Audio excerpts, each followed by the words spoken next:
commence? C'est toujours la question.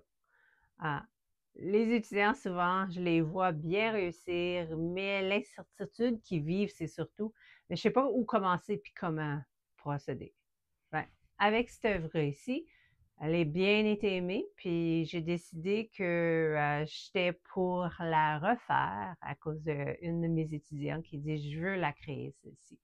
Ben, avec ça, j'ai refait celle-ci, puis je vous montre les étapes que j'ai procédées pour pouvoir, en vous expliquant un peu les étapes à produire qui vont t'aider à réussir un peu n'importe quelle œuvre. Première étape, c'est préparer la toile. Le gesso est déjà appliqué, mais moi, j'aime savoir une autre application où que le blanc ne donne pas du trouble. Donc, je vais aller avec un autre gesso, mais je vais mettre une petite couleur dedans. J'en mets juste un petit peu dedans, je le mélange assez bien et après ça, je m'assure de faire une bonne application. Et des fois, même, je vais aller passer un petit papier sablé, une petite guenille pour enlever les poussières. Puis après ça, mes prochaines applications vont aller beaucoup mieux. Puis je vais avoir moins de misère à faire mes branches et mes lignes. Fait que la deuxième étape, c'est l'esquis ou le transfert. Donc, la planification de ton œuvre, c'est important pour ne pas faire des grosses erreurs techniques au début de composition puis que l'œuvre soit pas belle. Ben, c'est bien d'avoir une petite idée. Fait que je prends un crayon carbone, noir ou blanc, tout dépendant des couleurs choisies. Puis là, je peux faire des petits traits pour m'expliquer comment je vais faire ma composition. Quand je décide, par contre, de faire du photoréalisme, que c'est un sujet exact, comme un animal ou un bâtiment ou des gens, ben là, je veux vraiment pas faire des erreurs. Fait que je vais avec la photo puis faire un traçage. Je prends mon écran, je fais le traçage avec le papier calque et ensuite je fais un transfert dessus ma toile avec le papier carbone. Tous les traits sont là. Je sais c'est quoi les formes, puis ça l'aide beaucoup dans mon exécution. Et voilà, ceci est mon plan de composition. Je peux le modifier à mesure, mais quand même, ça me donne une bonne référence. Étape 3, c'est le fond et les arrière-plans. Donc, il faut couvrir assez bien, puis de façon très souple, toutes les choses qui sont en arrière de ton sujet. Si tu veux le faire plus tard, des fois c'est plus difficile parce que tu peux passer par-dessus des choses importantes. Le faire en premier, ça l'aide pour pas qu'il y ait des petites places qui sont manquées entre le sujet et l'arrière-plan. Donc, je me permets de dépasser un petit peu sur mes traçages, tout en sachant que mes traçages est encore là ou sur mes lignes de composition. Je veux vraiment que ça soit souple pour que ça paraisse à l'arrière. Il y a une couple de différentes façons de procéder pour l'arrière-plan. Fait que si ton sujet est tellement gros et qu'il prend beaucoup d'espace dans ton œuvre, ben là, l'arrière-plan, je fais juste le mettre à les régions qui sont pas utilisées. Mais si c'est une scène ou que de nature ou qu'il y a un ciel, ben là, je fais toujours mon ciel en premier. Je veux vraiment l'avoir souple. Je veux vraiment pas qu'il y ait de texture. Comme ça cause une dimension de profondeur. Puis s'il y a des choses très techniques comme des bâtiments à faire, à ce moment-là, je fais mon ciel en premier, en arrière, pour ensuite pouvoir construire par-dessus mes bâtiments, puis pas être obligé d'essayer de rentrer dans mes lignes, puis démancher mes ouvrages déjà bien faits. Tiens. Fait que là, j'arrête avec ça. Je vais le laisser sécher. Puis je reviens peut-être juste en 5 minutes pour continuer. En attendant, je vais aller flotter Vera. La quatrième étape, c'est les contrastes et la structure. Donc là, je m'engage à aller faire le gros de mon sujet, auquel les couleurs les plus foncées. Comme ça, quand j'évalue l'œuvre, je sais si ma composition continue à être la bonne. Par contre, très, très important, les premières couches de peinture que tu mets, il ne faut pas qu'il y ait une grosse bosse. à cause que je veux vraiment avoir une petite application.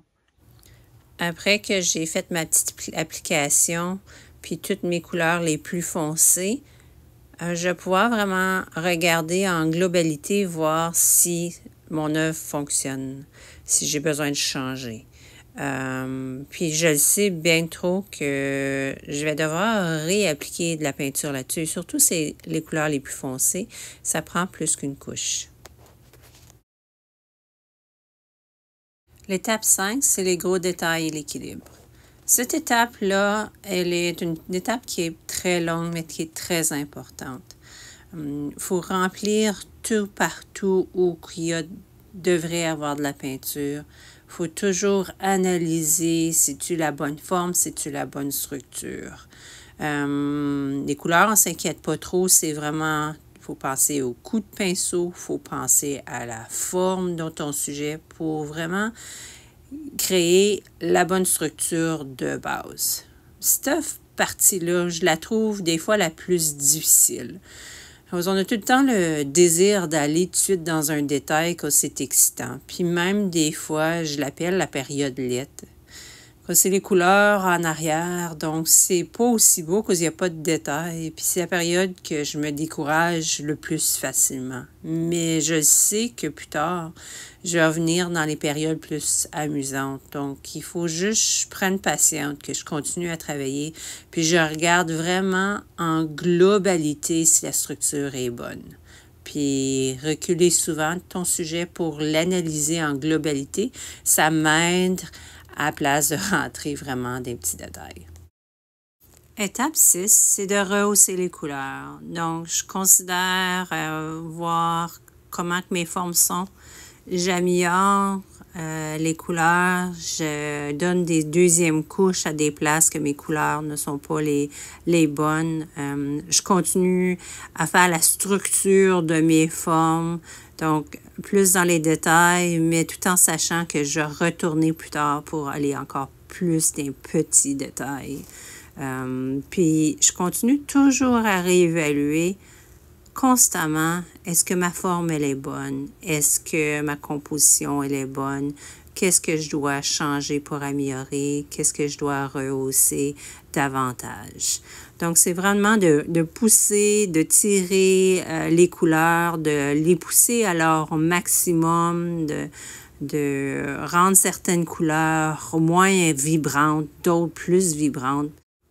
Cette étape-là bâtit vraiment qu'est-ce que tu veux communiquer avec ton œuvre. Est-ce que tu veux que ce soit quelque chose qui a une chaleur? Est-ce que tu veux avoir quelque chose qui est dramatique? Est-ce que tu veux avoir quelque chose qui a une douceur ou qui est très vibrant? Avec cette étape de correction des couleurs qui est terminée, c'est le temps de passer à l'étape que les gens adorent le plus, les petits détails. Tu peux aller maintenant faire tous les petits détails que tu désires, à cause que tu sais que les couleurs sont les bonnes, puis tu sais que ta forme, elle est bonne. Donc là, pense à le sujet où qui est le plus important pour toi. Puis là, tu peux aller vraiment faire des petits détails pour aller vraiment accentuer où que tu veux porter importance. Fait que dans mon œuvre, le chemin est au centre. Donc, c'est là que je vais aller plus de petits traits, plus de petits détails. Maintenant, la dernière étape, qui est de rehausser les valeurs. Les valeurs, qu'est-ce que ça veut dire? C'est mettre tes clartés plus claires, mettre tes foncés plus foncés. Puis, en faisant ça, ça cause vraiment un intérêt à ton sujet. Surtout les blancs, les rayons comme que je fais ici. Je les garde toujours à la fin, le blanc. Puis je m'assure de le mettre surtout à la place que je veux qu'il y ait un éclat, ou que le rayon de soleil frappe, ou que je veux qu'on regarde puis qu'on porte plus intérêt. Cette danse de pousser le foncé et le pâle cause vraiment du relief à mon sujet. Puis le rend vraiment intéressante, ou que notre œil est vraiment, après regarder une œuvre, il a l'impression qu'elle a 3 dimensions. Et voilà, elle est terminée. Donc, je vous ai montré les différentes étapes pour accomplir cette œuvre. Les 8 étapes de création que j'utilise, ils m'aident vraiment à éviter à faire des erreurs. Ils me donnent une direction. Comme ça, je suis vraiment mieux dans ma création, puis aussi à gérer mon temps. Puis des fois, c'est plus difficile, puis ça m'aide à garder l'œuvre, à continuer à avancer, puis à bâtir une confiance dans mes habiletés. Abonne-toi à ma chaîne, encourage-moi, j'aime ça, moi, pouvoir créer pour toi. Bonne chance et amusez-vous bien. Et comme que je dis, la main sur le pinceau, c'est comme ça qu'on s'améliore. À la prochaine.